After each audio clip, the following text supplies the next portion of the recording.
Olá, caríssimo aluno do segundo ano do Colégio Maria Esther. Tudo bem, pessoal? Essa videoaula agora é para você se preparar melhor para o seu simulado bimestral que já se aproxima. Vou aqui debater cada uma das questões do TD de revisão parcial para a prova bimestral, certo? Então, é importante que você acompanhe até o final. Caso você não compreenda alguma explicação, volta o vídeo, assiste de novo. Tranquilo? Importantíssimo que você compreenda cada uma dessas respostas. Tranquilo? Então vamos lá? Preparados? Solta a vinheta.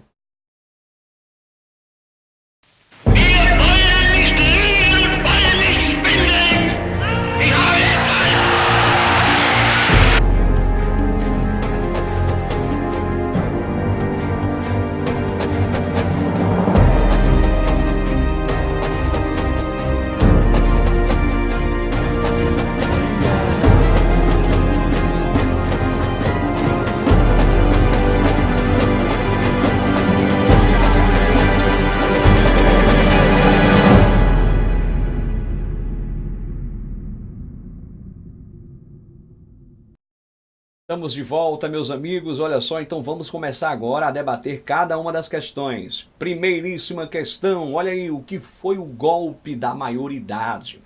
O golpe da maioridade, como nós estudamos em sala de aula, foi aquele golpe de Estado dado pelos liberais para colocar Pedrinho no poder, na época apenas com 14 anos de idade. Bom, o golpe da maioridade ele encerrou o período regencial no Brasil e deu início ao período imperial, segundo reinado, brasileiro. Então, tá aí a resposta da primeiríssima questão. Segunda questão, o que foram as eleições do cacete? As eleições do cacete foram aquelas eleições organizadas já no segundo reinado para a escolha dos membros da Câmara Imperial. Importante ressaltar que essas eleições foram fraudadas pelo Ministério Liberal para que os políticos do grupo liberal vencessem. Então, eles ameaçavam os eleitores a votarem nos candidatos liberais e dessa forma o resultado não poderia ter sido diferente. Vitória para os liberais, eles ocuparam a maior parte das cadeiras. É claro que os conservadores, não gostando desse resultado e com provas na mão de que as eleições foram fraudulentas, eles acabaram convencendo o imperador a dissolver o Ministério Liberal e a anular as eleições. Foi isso que aconteceu. Então, as eleições do cacete foram essas eleições fraudulentas em que os liberais praticamente forçavam os eleitores com cacetadas, ou seja, de forma violenta, a votarem nos seus candidatos. Então, essa é a resposta da segunda questão. Vamos para a terceira. Nada mais conservador que um liberal no poder, nada mais liberal que um conservador na oposição. Explique. Gente, falamos tantas vezes isso em sala de aula, isso na verdade quer dizer o quê? Que não importava se quem estava ali no ministério eram liberais ou conservadores, porque no final das contas era tudo farinha do mesmo saco. Nós sabemos que tanto liberais quanto conservadores eram oriundos do mesmo grupo social, eram proprietários de terra, tinham uma mentalidade escravista e, é claro, eles queriam o quê? A mesma coisa. Eles queriam a manutenção dos seus privilégios. Então, tá aí a resposta da terceira questão. Quarta. O que foi o parlamentarismo às avessas? Bom, você sabe que no Brasil a monarquia parlamentarista foi criada em 1847. A ideia inicial era seguir o exemplo inglês, porém aqui a coisa foi ao contrário, foi às avessas, porque aqui o rei reinava e governava, diferente da Inglaterra onde o rei reina, mas não governa. Então esse foi o parlamentarismo às avessas do segundo reinado. Próxima questão foi a quinta questão. Olha só, caracterize a revolta praieira. Praieira, Pernambuco, A causa foi justamente a substituição do governador pernambucano, que era liberal, foi substituído por um conservador. E como foi que terminou? Terminou aí com uma forte repressão do governo. É importante ressaltar que os praieiros eles exigiam maior liberdade de expressão em Pernambuco, liberdade comercial para os brasileiros, exigiam aí o fim do voto censitário, e a repressão, é claro, foi muito violenta mesmo, tá certo? Então essa foi a quinta questão. Vamos para a sexta. Qual o principal produto na exploração brasileira no século XIX? Gente, estamos falando aí do café.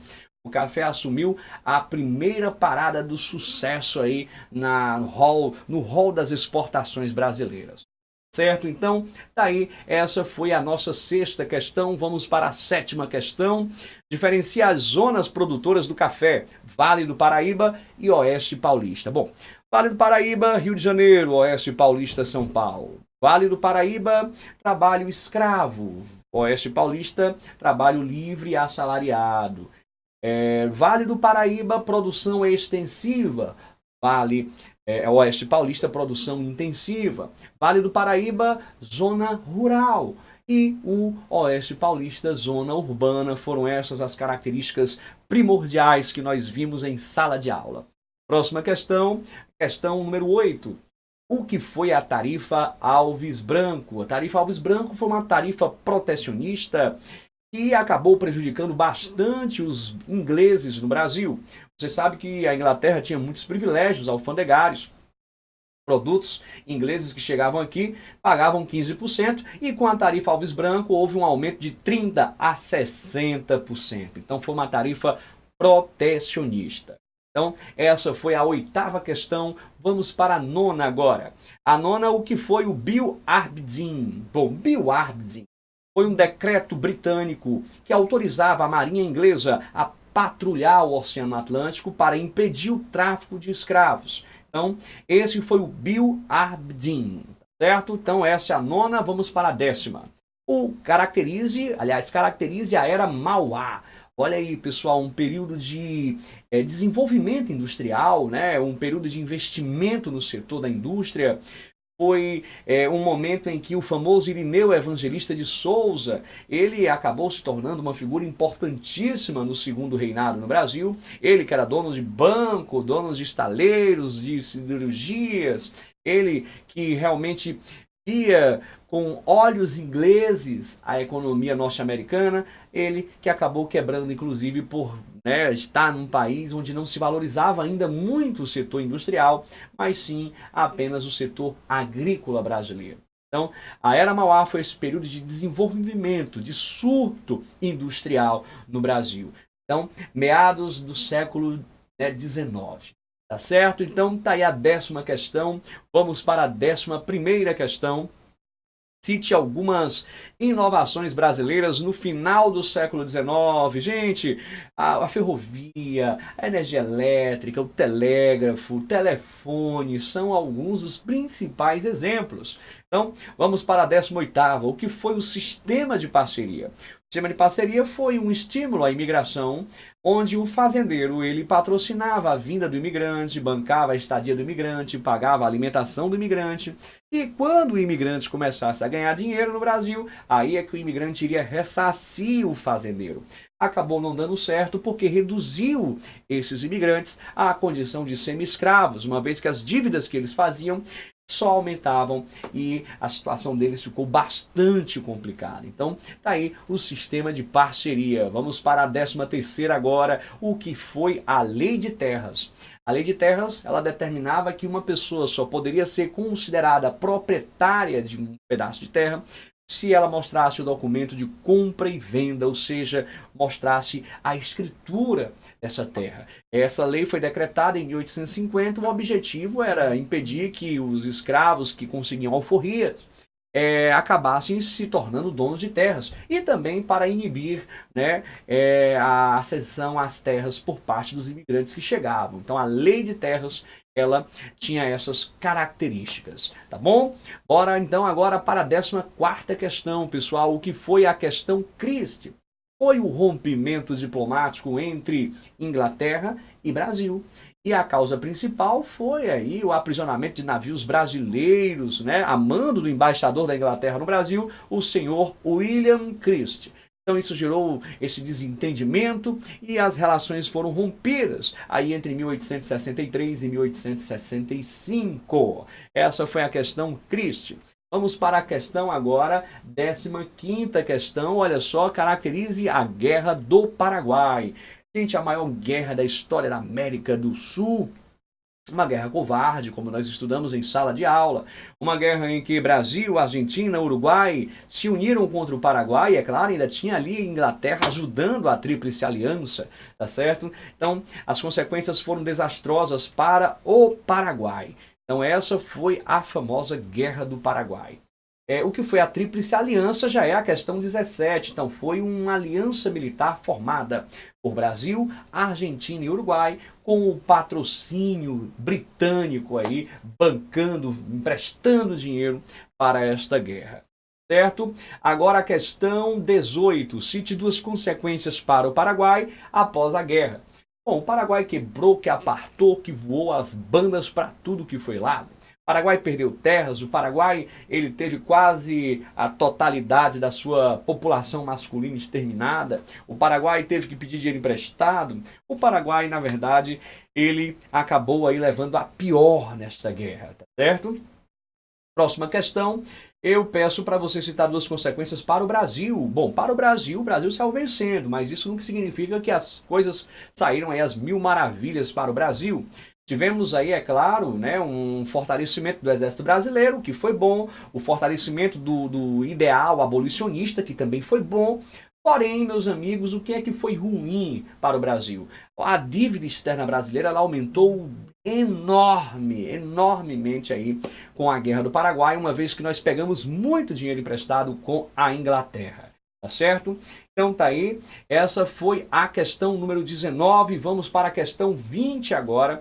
Olha só, a questão 20, cite 3 fatores que ajudaram a derrubar a monarquia no Brasil. Guerra do Paraguai, abolicionismo, questão militar, questão religiosa, republicanismo, modernidade, foram os fatores que nós estudamos em sala de aula, tá bom?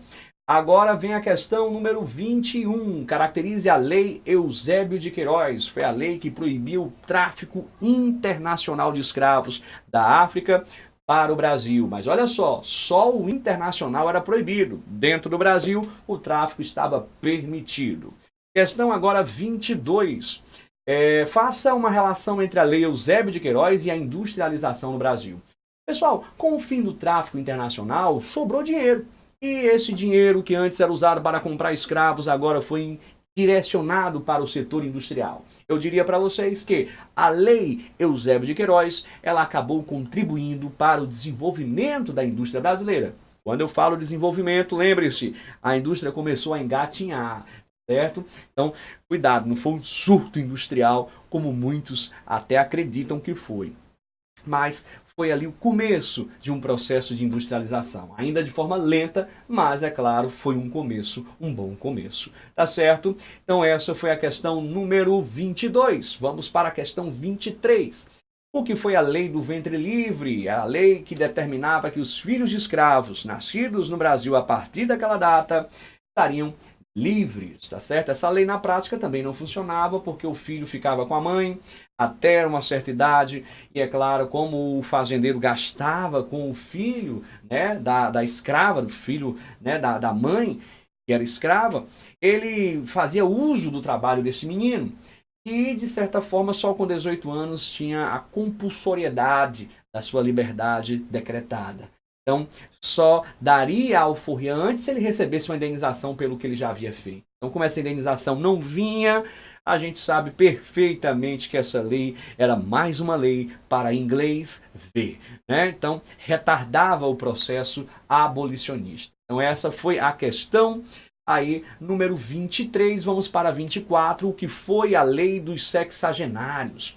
A lei dos sexagenários dava liberdade para os escravos maiores de 60 anos. Bom, outra lei ridícula, porque a maioria dos escravos não chegava a essa data. Uma minoria de pessoas realmente foi atingida por essa lei. E a 25, o que foi a Lei Áurea. A Lei Áurea foi a lei que libertou os escravos no Brasil. Também tem uma contradição nessa lei, porque ela só libertou, ela não trouxe nenhuma política pública de inclusão dos ex-escravos na sociedade, o que de fato contribuiu aí para o processo de marginalização do negro no Brasil. Tá certo? Então essa foi a 25, vamos para a 26. Caracterize a primavera dos povos. Gente, foi uma onda revolucionária, iniciou na França, se espalhou por toda a Europa, foi marcado principalmente por uma onda liberal, uma onda nacionalista e uma onda socialista. Importantíssimo falar que o ano de 1848 foi esse ano da primavera dos povos. Tá bom? O que foi o ludismo? O ludismo, essa é a questão 27. Questão 27, o ludismo foi o movimento dos quebradores de máquinas, meus amigos, lá na Inglaterra. Esses indivíduos acreditavam que a máquina era responsável pela miséria que eles viviam, uma vez que eles perderam o emprego quando a máquina entrou na fábrica, tá certo? Demorou um certo tempo para eles perceberem que a máquina não era a grande vilã. Tá certo? Então, a partir daí, quando eles perceberam, é que a luta virou política, teve conotação política em defesa de direitos trabalhistas. Então, essa foi a 27. Vamos para a questão 28. O que foi o cartismo? O cartismo, sim, movimento político. Os trabalhadores queriam direitos trabalhistas, melhoria da qualidade, né, das condições de trabalho. Escreveram um documento conhecido como a Carta do Povo, onde eles faziam várias reivindicações, inclusive o fim do voto censitário na Inglaterra. Então foi um movimento muito importante. Questão 29. O que, caracterize o liberalismo? Olha aí. Gente, o liberalismo foi importante para sepultar, né, o mundo feudal, eu diria para sepultar o antigo regime de uma certa forma. Porém, o liberalismo trouxe aí algumas contradições sociais, uma vez que trouxe, né, evidentemente, uma superexploração de um grupo social sobre outro, de uma minoria sobre uma maioria. Então essa é a ideia do liberalismo, levando em consideração a não intervenção do Estado na economia, que era um dos valores defendidos pela classe burguesa, a classe liberal. Tá certo? Essa foi a 29, vamos para a questão número 30 agora. O que foi o socialismo utópico? Bom, uma doutrina social criada no século XIX que desejava a construção de uma sociedade ideal, mas não falava os meios para torná-la real. Então, a coisa ficou muito aí na utopia, né? Os teóricos que surgiram propuseram coisas que na prática não tinham muita viabilidade. A gente, inclusive, estudou 3 teóricos na sala de aula, lembrando Charles Fourier, Saint-Simon e Robert Owen. Okay? Então, essa foi a questão número 30, vamos para a 31. Cite um pensador do socialismo utópico, né? Tá aí, falei os 3 já, né, que nós estudamos. O Saint-Simon, Charles Fourier e o Robert Owen. O que foi o socialismo científico? Bom, o socialismo científico, também chamado de marxismo, ele, diferentemente do utópico, ele dizia passo a passo o que tinha que ser feito para a construção de uma sociedade, né, diferente do capitalismo, que era a sociedade socialista. Importante ressaltar que o socialismo científico ele pregava uma passagem do capitalismo para o comunismo de uma forma que fosse construída uma sociedade intermediária, chamada de sociedade socialista, e prepararia as pessoas para o comunismo. Não esqueça que o socialismo científico, ele acreditava que era importante, né, passar por essa etapa de transição. Então, o socialismo, ele é uma forma para se chegar ao comunismo. Isso analisando do ponto de vista teórico, claro, tá certo? Então, esse foi o socialismo científico. Lembrando que ele defendia que essa passagem tinha que ser feita pela revolução do proletariado. Olha aí. Então, é importante ressaltar essa característica. Agora a questão número 33. O que se entende por luta de classes? Bom, para Karl Marx, a luta de classes é o motor da história, é o que move a história. Desde que o homem surgiu, que o homem está numa constante luta de classes, né? Sempre o senhor versus o escravo, o governante versus o governado, o patrão versus o empregado, o burguês versus o proletário, sempre foi assim. Tá certo? Então vamos agora para a questão número 34, que é materialismo histórico. Bom, materialismo histórico é o olhar marxista, né, que analisa a partir da produção material da sociedade a forma como essa sociedade vive, né, e a forma como ela pensa. É importante salientar que é o método, né, utilizado por Marx para compreender essa sociedade. Acredita-se que a forma como nós vivemos materialmente influencia a forma como nós pensamos, e não o contrário, certo? Então esse é o diferencial de Marx, tá bom? Agora vamos para a questão 35, o que foi o anarquismo. O anarquismo foi uma outra doutrina que pregava a passagem do capitalismo direto para o comunismo, ou seja, sem etapa de transição, né, nenhuma. O anarquismo é considerado, inclusive, mais radical, porque prega uma sociedade sem Estado, sem governo, onde tudo é possível, né? É importante ressaltar essa característica, tá bom? Próxima questão agora, vamos para a questão número 36, o que foi o socialismo cristão. Esse foi a doutrina criada pela igreja, né? A igreja, ela queria que os patrões se sensibilizassem com os empregados e, de certa forma, ela, que era contra a igreja, no caso, era contra o socialismo científico, contra essa coisa de luta de classes, ela criou aí a sua própria doutrina, não deu muito certo não, mas enfim, né, ela surgiu aí também no século XIX. Próxima questão, agora a questão número 37. Caracterize o processo de unificação da Itália. A gente viu isso em sala de aula. Na Itália foi assim, primeiro se unificou o norte, depois o sul, depois juntou o norte com o sul. O norte, né, com um processo de unificação liderado pelo reino de Piemonte, Sardenha. O sul, revoluções populares lá com Giuseppe Garibaldi. E quando uniram tudo, o que aconteceu? Né, o projeto nortista prevaleceu. Então, foi assim que aconteceu na unificação italiana, com a participação popular. A próxima questão agora é sobre o processo de unificação da Alemanha. Da Alemanha foi bem diferente, porque primeiro se unificou economicamente, depois politicamente, a Áustria ficou de fora. Detalhe, quem liderou o processo foi a Prússia. E evidentemente que esse processo tem uma característica, ela é por via prussiana. Quer dizer o quê? Que não houve participação popular. Certo? Otto von Bismarck é o grande nome da unificação alemã. Tá certo? Próxima questão, agora a questão 39. O que foi a questão romana? A questão romana foi o conflito entre o Estado italiano e a igreja. A gente sabe que a igreja ela se posicionou contra a unificação da Itália, uma vez que quando a Itália se unificou, a igreja perdeu seus territórios, os famosos estados pontifícios. E em 1929, na época, o líder italiano Benito Mussolini assinou um tratado chamado Tratado de Latrão com a igreja, em que se criava o Vaticano, que é hoje o menor estado do mundo, certo? Isso, é claro, Mussolini querendo o apoio da igreja para o projeto fascista italiano. Então, tá aí, essa foi a questão 39, vamos para a questão 40. Quais os principais líderes das unificações da Itália e da Alemanha? Bom, na Itália, a gente tem aí, né, o conde Camillo Calvo, né? E também no sul da Itália temos o Giuseppe Garibaldi. Já na Alemanha, o Otto von Bismarck. Questão 41, cite duas consequências da Guerra Franco-Prussiana. Bom, as consequências foram a unificação da Alemanha, claro, após essa vitória aí, e eu diria também, pessoal, a famosa Comuna de Paris, que vai estourar, né? Importante ressaltar isso daí, a derrota francesa, uma derrota humilhante, a perda dos territórios de Alsácia, Lorena, que ocorreram após essa derrota na Guerra Franco-Prussiana. E a nossa última questão, deixa eu ver se é a última questão mesmo.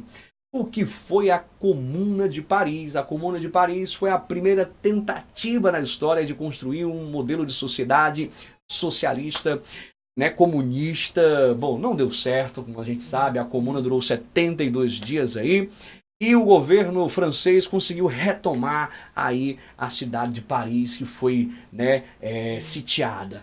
Tá bom? Então, tá aí, minha gente, as 42 questões comentadas para vocês. É importante que você volte o vídeo, caso não tenha entendido. Se a dúvida continuar, me procure na escola ou via as redes sociais. Eu tenho sempre a maior satisfação de ajudar vocês. Beleza? Forte abraço! LD Camero.